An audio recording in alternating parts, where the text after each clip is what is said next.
Real Trees Midwest Whitetail is brought to you by Spot Hog Releases, Cabela's, Hoyt, Frigid Forage, Fuse, Grizzly Coolers, Drake Non-Typical, Wasp Archery, and Real Tree Edge. Hunt with an edge.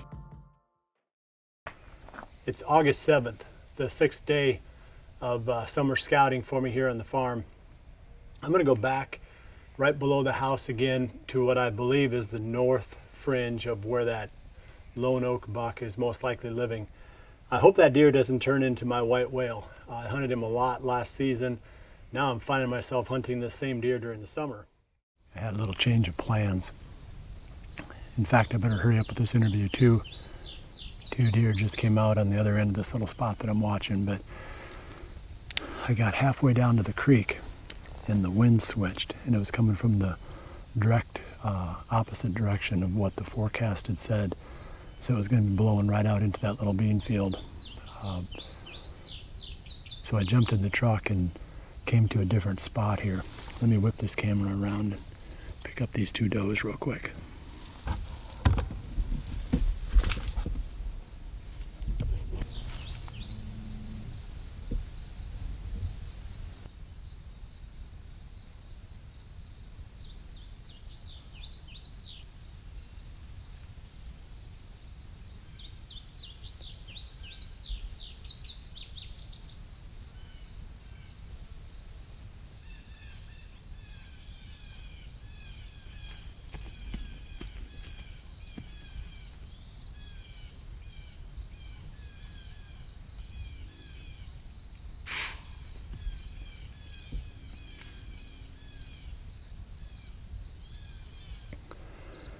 There's a redneck blind. I should probably go get in that blind. The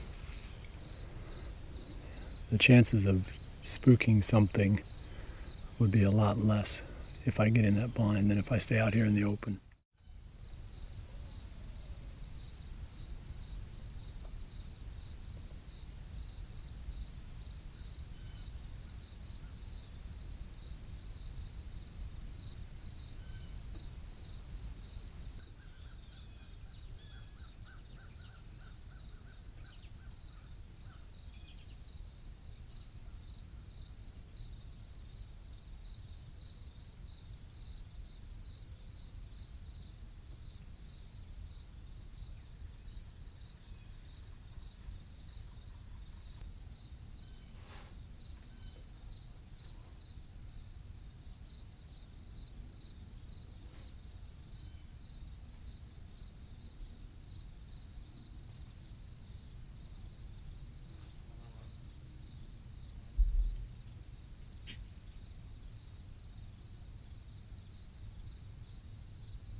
I've got about 30 or 40 minutes left of filming light, and so far since I moved to the redneck blind, I had quite a few deer come out. A couple of them spooked, and I'm sure what they hit over there was my scent trail where I walked through the beans. That's the direction I came from. There was a little island of trees out there that I was out in originally when those two does came in and smelled me and ran off. So I've been spooking a lot of deer. But at this time of the year, I don't worry about that. You know, some people are really paranoid about ever spooking deer, and I guess it's better safe than sorry. But first part of August, on a farm, a working farm, where they do occasionally run into human scent, it's not a big deal. So like when it's time to leave tonight, I'm just going to get out and walk right past those deer and spook them. There's nothing, unless something really big comes out, and even then, you know, that deer's probably not going to be in this same area when the fall comes anyway. I mean, they've got summer ranges and they've got fall ranges, and they usually don't overlap.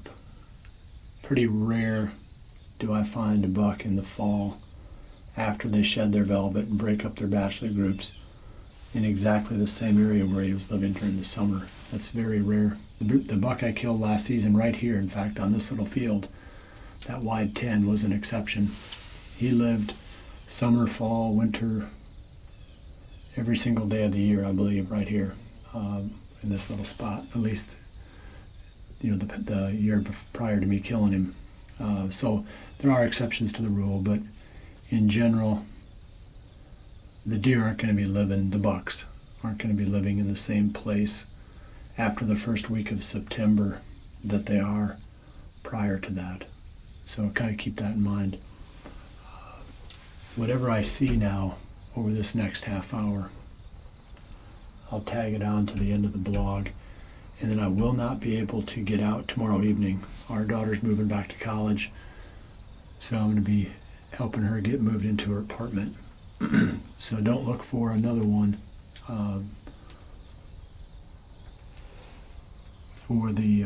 for August 8th.